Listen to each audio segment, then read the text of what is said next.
नमस्कार भाई दोस्तों। हमें नहीं पता प्रधानमंत्री मोदी साहब ने पिछले 10 साल में कोई अच्छा काम किया होगा नहीं किया होगा। अच्छा काम तो शायद ही किया होगा, लेकिन एक अच्छा काम जरूर किया था भाई। एक नहीं, दो अच्छे काम किए थे। दो अच्छे काम जरूर किए थे। सबसे पहले अच्छा काम किया था जो किसान रोड के ऊपर आए थे ना, वो सबसे अच्छा काम था मोदी साहब का। अच्छा काम क्यों था वो आपको भी पता, हमारे को भी पता है।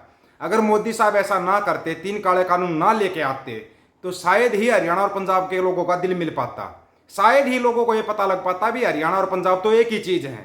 एक ही चीज, इनकी समस्या एक है, सब कुछ एक है। ये तो सिर्फ सियासत करने वालों ने बांट रखा है। इसके लिए मोदी साहब का बहुत बहुत धन्यवाद, जो आपने इतना अच्छा काम किया, जो इन किसानों के लिए आप 3 काले कानून लेके आए और हरियाणा और पंजाब इकट्ठा होकर लड़ा, इकट्ठा होकर लड़ा। और दूसरी बात कि हमारे को एक दूसरे का सब कुछ समझ में आने लगा कि भाई इनकी भी समस्या वही है जो हमारी समस्या है। हमारे को कभी SYL के नाम पे, कभी चंडीगढ़ के नाम पे लड़ाया गया। दूसरा अच्छा काम किया मोदी साहब ने, वो लाला बनिया कंजरीवाल कंजरीवाल को जेल के अंदर डाल के, ये और भी अच्छा काम किया कि उसकी जो सच्चाई थी ना वो लोगों के सामने आ गई। क्या आप लोगों को पता है अमृतपाल सिंह बाहर क्यों नहीं आ पा रहा? किसको पता है? चलो एक बार कमेंट करके बता दो, किस किस को पता है अमृतपाल सिंह बाहर क्यों नहीं आ पा रहा? कोई कहेगा भाई भगवंत मान रोक रहा है, कोई कहेगा भाई सेंट्रल गवर्नमेंट रोक रही है। ना ना ना ना ना, कंजरीवाल रोक रहा भाई। कंजरीवाल से 2 नहीं 3 बार मिलके आया है जेल के अंदर भगवंत मान। और जब चुनाव का रिजल्ट आना था उससे पहले मिलके आया था भगवंत मान, खुद मिलके आया था कंजरीवाल से। तो कंजरीवाल ने बताया था कि तू ऐसा कर, ऐसे ऐसे करके लगा दे। भगवंत मान को क्या पता है? वो तो बेचारा अपना खाता पीता और मस्त रहता है। वो तो अपना चार्ज ज्यादा लगा लेगा तो सुबह तक वो उठ नहीं पाएगा। तो कंजरीवाल के कहने से भगवंत मान ने वो एप्लीकेशन लगाई थी। 4 जून को रिजल्ट आना था, 3 जून को 1 साल की NSA बढ़ा दी गई थी अमृतपाल की। उसके बाद कंजरीवाल की जमानत का वो हो गया कि भाई जमानत पर बाहर आएगा कंजरीवाल। लोगों ने खुशियां मनानी शुरू कर दी, ढोल बजाए, नगाड़े बजाए, और बोला था कि 1 से 6 जून तक है ना पंजाब के अंदर ढोल मत बजाना। लेकिन फिर भी बजाए गए, फिर भी बजाए गए लोगों के द्वारा। वो क्या था, क्या था वो? कंजरीवाल बाहर आएगा, शेर बाहर आएगा, यही बोला था ना भगवंता बुच्चड़ कि शेर बाहर आएगा। फिर क्या हुआ? वो शेर अंदर कैसे रह गया? वो शेर अंदर नहीं रह गया, वो शेर और ज्यादा अंदर चला गया। अब वो फंस गया CBI के।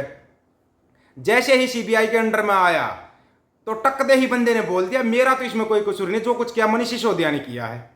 मनीष सिसोदिया का नाम ले दिया उसने, सिसोदिया का नाम ले दिया तो फंसा कौन? सिसोदिया। सिसोदिया को अपनी जमानत की अर्जी लगानी थी, वो कैंसिल होगी क्योंकि भाई केजरीवाल ने नाम लिया तेरा CBI के सामने, तू बाहर नहीं जा सकता। ऐसे ही एक दिन भगवंता बुच्चड़ फंसेगा।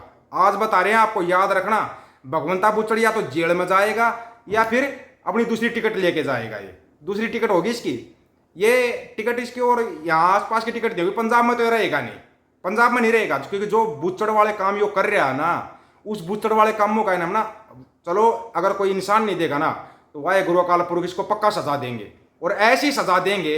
अभी तो इसकी पहली बीवी और बच्चे छोड़ के गए हैं। जब इसकी बच्ची खुद बोल रही है बाप कहलाने के लायक नहीं है ये, तो डूब के मर जाओ ऐसा बंदा, जिसको उसकी खुद की बेटी बोल रही है कि बाप कहलाने के लायक नहीं है, तो क्या करे? फिर उसके बाद कंजरीवाल के ऊपर जैसे ही CBI ने 5 दिन की रिमांड के ऊपर लिया, बंदा रिमांड से पहले ही बोल गया, रिमांड से पहले ही बोल गया भाई मेरा कोई कसूर नहीं है, मनीष सिसोदिया ने किया जो कुछ भी किया है। भाई जैसे ही न्यूज के अंदर आया, अब एक बात बताओ, न्यूज के अंदर कोई बात आती है वो इतनी जल्दी कंजरीवाल के पास कैसे पहुंच जाती है? वो तो तिहाड़ जेल में है, CBI की कैद के अंदर है, उसके पास बात कैसे पहुंचती है? कभी वो ड्रामे करता है जी मेरा तो शुगर लेवल बढ़ गया, मेरा तो वजन हल्का हो गया। वजन आपने देखा होगा ना उसका, हल्का नहीं, अभी तो और ज्यादा हल्का होगा। फंसा किसको? तू जिनके इशारे पे तू नाच रहा था ना, उन्होंने तेरे को फंसा दिया। जो तेरे इशारे पर नाच रहे थे उनको तू फंसाना चाह रहा है। ये राजनीति है, जिसको गंदी राजनीति बोलते हैं ना, वो पॉलिटिक्स चली हुई है। कंजरीवाल नाच रहा था संघ के इशारे के ऊपर, संघ ने कंजरीवाल को फंसा दिया, बलि का बकरा बना दिया।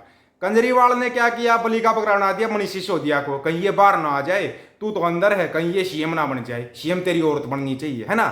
तेरी औरत कहां से CM बनी? कोई सीट आई क्या दिल्ली के अंदर? दिल्ली छोड़, पंजाब के अंदर कितनी सीट आई? बड़ा उफड़ उफड़ के बोलते थे। और जो तूने राज्यसभा के अंदर सांसद भेजे थे, वो सांसद कहाँ है? जो तूने पंजाब के नाम के भेजे थे, वो सांसद कहाँ है कोई जवाब? उसके बाद फिर कंजरीवाल की तरफ से बयान आता है कि क्या बयान है, थोड़ा ध्यान से सुनना। दिल्ली शराब नीति को लेकर CBI के दावों का अरविंद केजरीवाल ने खंडन किया। भाई केजरीवाल को कैसे पता लगा कि CBI ने ये कर दिया?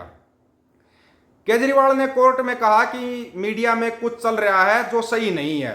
उसको क्या पता मीडिया में क्या चल रहा है। मैंने ऐसा बयान नहीं दिया कि मनीष सिसोदिया दोषी है। मैंने कहा था कि वो निर्दोष है और मैं भी निर्दोष हूं। तू निर्दोष है तो बाहर आके दिखा दे। इनका मकसद ही मीडिया में हमें बदनाम करना। इस मामले में पूछताछ के लिए अब सीबीआई को सीएम केजरीवाल की 3 दिन की कस्टडी मिल गई है। अब 3 दिन की कस्टडी मिल गई तो यहां पर सारी यहां भर लेगा।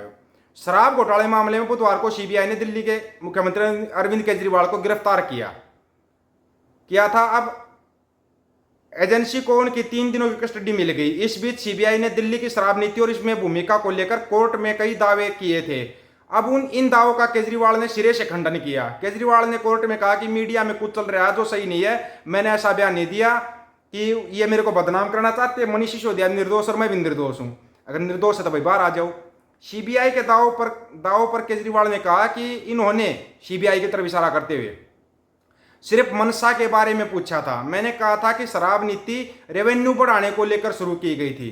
शराब के ठेकों पर लंबी लंबी लाइनें होती थी। मैंने सिसोदिया को बुलाकर निर्देश दिए थे। इसके बाद इन्होंने पूछा कि शराब के ठेकों के निजीकरण का किसका आइडिया था। मैंने कहा कि मेरा आइडिया था। मेरा आइडिया नहीं था। फिर आइडिया किसका था? शराब ठेकों का आइडिया किसका था? केजरीवाल ने कहा कि मनीष सिसोदिया बिल्कुल निर्दोष है। मैंने इन्हें कल बताया था कि ये बेतुके आरोप हैं। अभी 2-3 दिन में देखना कि सीबीआई के सूत्र मीडिया में क्या क्या प्लान करेंगे।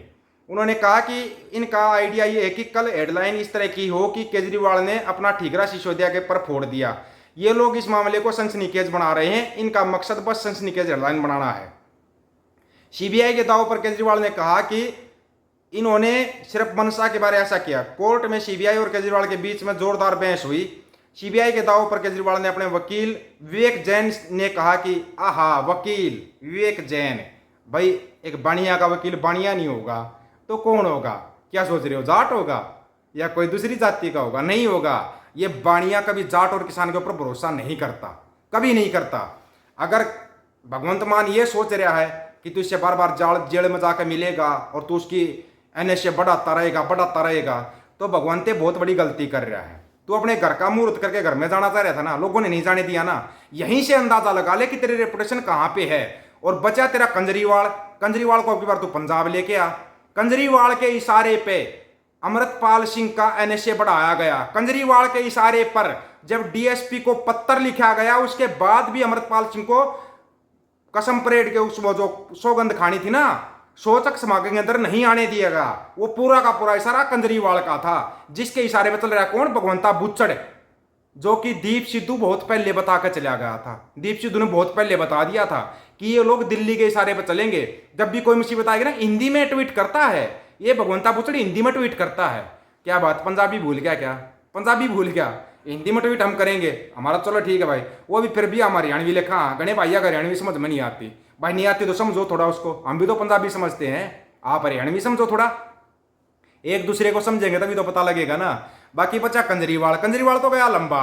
बचा भगवंता बुच्चड़ वैसे जाएगा। इसको अकाल पुरख की वो लाठी पड़ेगी जिसके अंदर आवाज नहीं होगी, और वो लाठी जल्दी पड़ने वाली है। आप भी यही हो, हम भी यही हैं। इस बारे में आप लोगों को क्या राय है भाई? अमृतपाल को कौन रोक रहा है? आप लोगों को पता लग गया होगा। अपनी राय जरूर रखना। आपकी राय का इंतजार रहेगा। सभी साथियों को राम राम, नमस्कार, आदाब, सत श्री अकाल। वीडियो को ज्यादा से ज्यादा शेयर, चैनल को सब्सक्राइब और बेल आइकन को जरूर दबाना दोस्तों। ऑफिशियल दीपक फौजी यूट्यूब चैनल, बात हक और सच की करेंगे। हक सच की बात हम करेंगे। वीडियो को शेयर करने की जिम्मेवारी आप लोगों की है। गज के आखो, वाहेगुरु जी का खालसा, वाहेगुरु जी की फतेह।